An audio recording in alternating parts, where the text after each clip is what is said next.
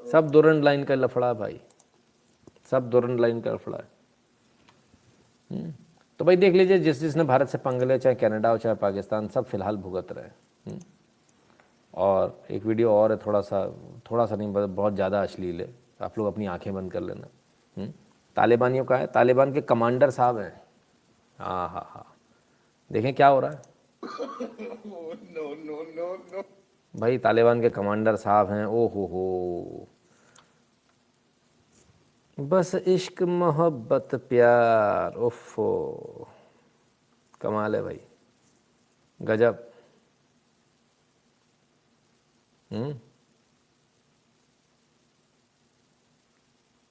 लो भाई लो, ये शुरू हो गए. कमाल है साहब. तो शाह जी कहते sir, Pakistan are complaining to UNSC about Taliban offensive now. Wow, मज़ा आ गया. तो बहुत अच्छी बात है, गजब खबर है. तो साहब तालिबान के डिस्ट्रिक्ट गवर्नर हैं. तो चल रहा है काम. मोहब्बतें बांट रहे हैं. आइए हिजबुल्लाह की बात कर रहे हैं. Hezbollah can turn rockets into precision missiles, make drones. Nasrallah, ये यार, ये लोग कहाँ से आते हैं मुझे समझ में नहीं आता.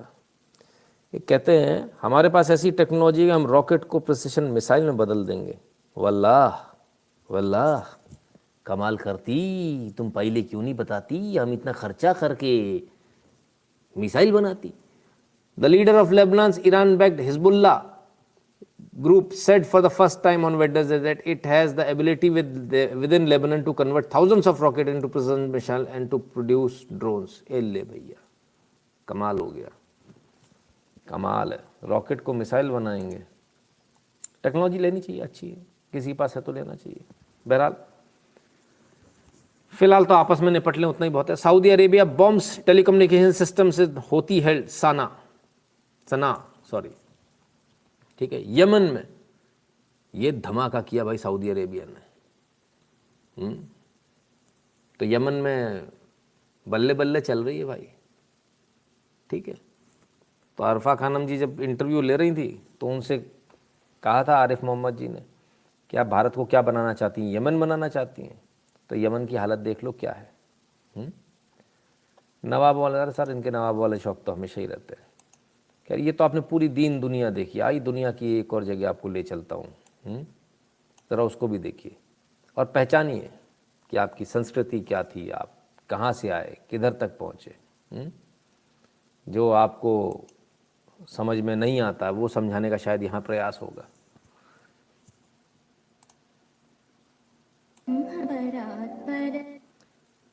ये देखिए इतनी सारी मूर्तियां जो हैं ये उकेरी हुई हैं रिवर बेड पर। आशा करता हूँ दिख रही होंगी, हैं स्पीड में चल रहा है थोड़ा सा।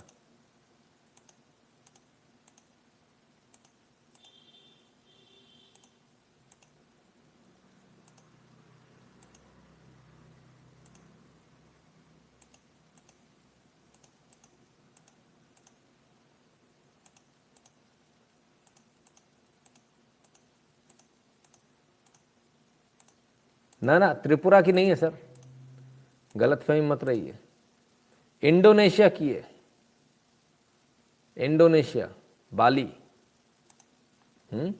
इंडोनेशिया तक यह हाल है हमारा। सोचिए आप कहां से कहां तक।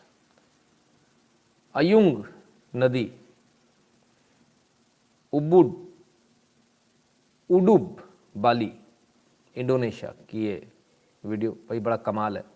सोचिए हमारे पूर्वजों ने क्या गजब किया था। नदियों का जो पूरा किनारा है उस पर कितने साल लगे होंगे इसको करने में। कुछ ना कुछ तो हमारे पास ऐसी टेक्नोलॉजी रही होगी जिससे हम लोग मूर्तियां बहुत जल्दी